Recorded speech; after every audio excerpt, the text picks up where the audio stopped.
Assalamualaikum warahmatullahi wabarakatuh. Kami dari kelompok 12 yang beranggotakan Saniatul Khumairah, Sufia Salma, Dawi Al-Syari Oktavia, dan Intan Nun Mufidah akan mempresentasikan makalah kami yang berjudul Pemikiran Teologi Rekonstruksi Teologi Hasan Hanafi. Hasan Hanafi lahir di Kairo 13 Februari 1935. Ia berasal dari keluarga musisi. Pendidikannya diawali dengan pendidikan dasar tamat pada tahun 1948, yang kemudian lanjut ke Madrasah Sanawiyah Hail Ag di Kairo selesai pada tahun 1952. Ketika dalam pendidikan sanawiyah, Hasan Hanafi sudah aktif mengikuti diskusi-diskusi kelompok Ikhwanul Muslimin, sehingga ia mengetahui pemikiran-pemikiran yang dikembangkan dan aktivitas-aktivitas sosial yang dilakukan. Selain itu, ia juga mempelajari pemikiran Sayyid Qutb tentang keadilan sosial dan keislaman.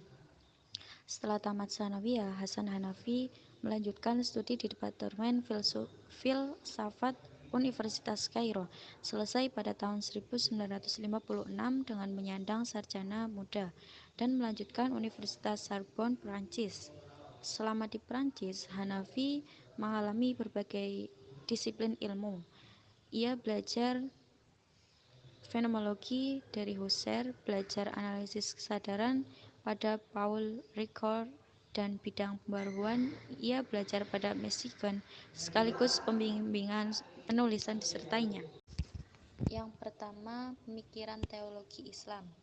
Hanafi mengajukan konsep baru tentang teologi Islam, gunanya untuk menjadikan teologi Islam tidak sekedar dogma keagamaan, akan tetapi sebagai ilmu perjuangan sosial dan keimanan yang berfungsi secara aktual sebagai landasan etik dan motivasi tindakan manusia. Gagasan Hasan Hanafi yang terkait tentang teologi berusaha untuk mentransformulasikan teologi tradisional yang bersifat teoritis menuju antroposentris, dari Tuhan menuju manusia, dari tekstual kepada kontekstual, dari teori kepada tindakan, dari takdir menuju kehendak bebas. Pemikiran ini didasarkan pada dua alasan. Untuk alasan yang pertama, kebutuhan akan adanya sebuah teologi yang jelas di tengah pertarungan global di antara berbagai ideologi. Untuk alasan yang kedua, pentingnya teologi baru mengajukan hanya bersifat teoritik tetapi sekaligus juga praktis yang bisa mewujudkan sebuah gerakan dalam sejarah untuk mengatasi kekurangan teologi klasik yang dianggap tidak berkaitan dengan realitas sosial. Hasan Hanafi menawarkan dua teori. Pertama, analisis bahasa dalam istilah teologi klasik adalah warisan nenek moyang dalam bidang teologi, seolah-olah sudah menjadi doktrin yang tidak bisa diganggu-gugat.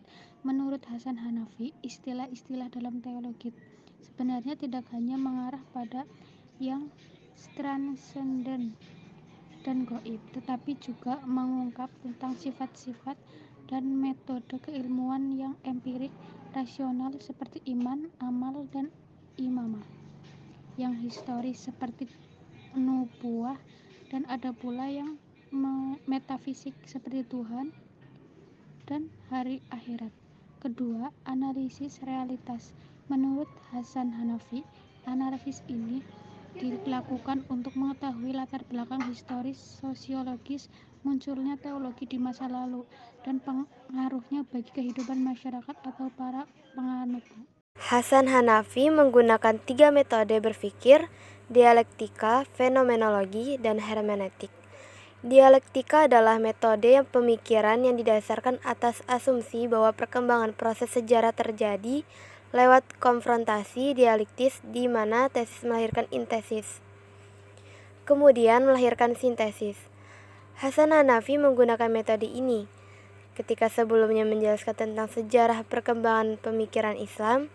Hanafi berusaha untuk menjelaskan kalam yang datang dari Yang Maha Tinggi.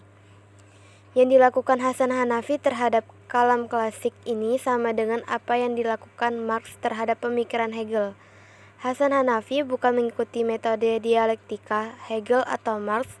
Apa yang dilakukan Hasan Hanafi didasarkan pada khazanah keilmuan dan realitas sosial Muslim sendiri. Hasan Hanafi sendiri mengkritik secara tajam metode dialektika.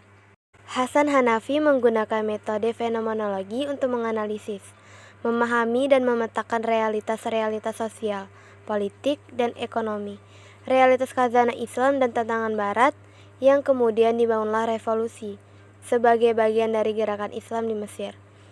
Hasan Hanafi juga menggunakan metode hermeneutik untuk menjelaskan gagasannya mengenai antroposentrisme teologis, dari wahyu kepada kenyataan, dari logos sampai praktis, dari pikiran tentang Tuhan sampai pada manusia. Apa yang dimaksud hermeneutik bagi Hanafi bukanlah sekedar ilmu interpretasi, tetapi ilmu yang menjelaskan tentang keinginan Tuhan kepada tingkat dunia.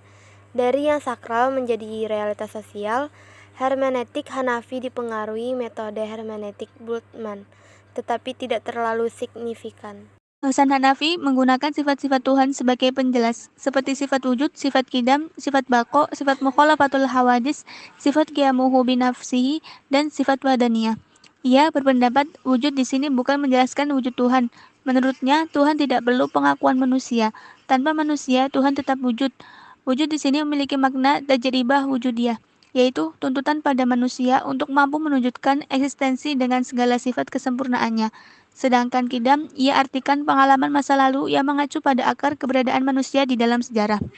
Qidam adalah dasar pengalaman dan pengetahuan kesejarahan untuk digunakan dalam melihat realitas masa depan, sehingga tidak akan lagi terjatuh dalam kesesatan, kesalahan, dan taklid.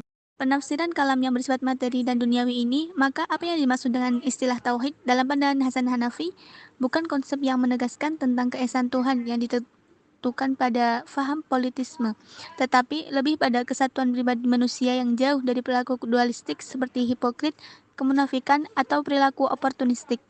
Menurut Hasan Hanafi, apa yang dimaksud dengan tauhid bukan merupakan sifat dan sebuah zat atau Tuhan, deskripsi, ataupun sekedar konsep kosong yang ada hanya dalam hayal belaka, tetapi lebih mengarah pada sebuah tindakan konkret baik di sisi penafsiran maupun dalam penetapan.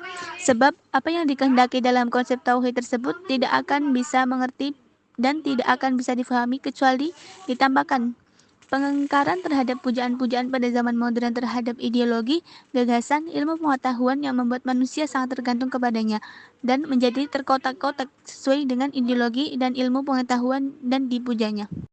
Fenomenologi dan hermeneutika sebagai metode dan pendekatan. Yang pertama, fenomenologi. Fenomenologi adalah sebuah metodologi berpikir untuk mencari hakikat sebuah fenomena atau realitas pada tahap pertama, atau yang sering disebut pula dengan metode EPOS. Peneliti menyaring atau memberi kurung terhadap fenomena-fenomena yang dihadapi. Peneliti mulai menyingkirkan persoalan-persoalan yang dianggap tidak merupakan hakikat dari objek dan yang dikaji. Tahap kedua, reduksi adeis.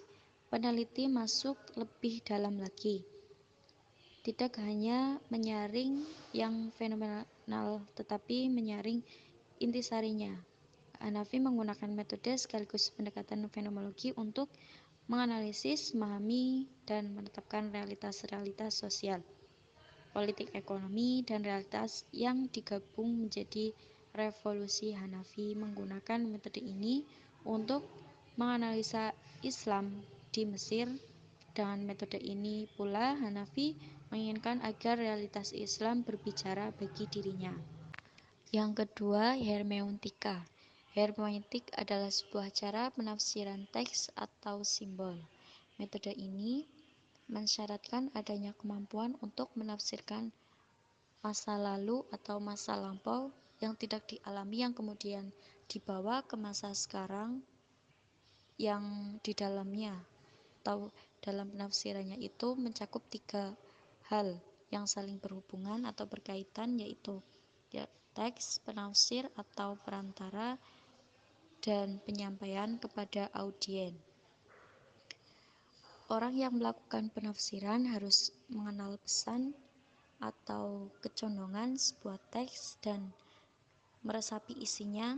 Cara teoritis teologi Islam yang bersifat dialektis menurut Hasan Hanafi lebih mengarah pada mempertahankan doktrin dan memelihara kemurniannya.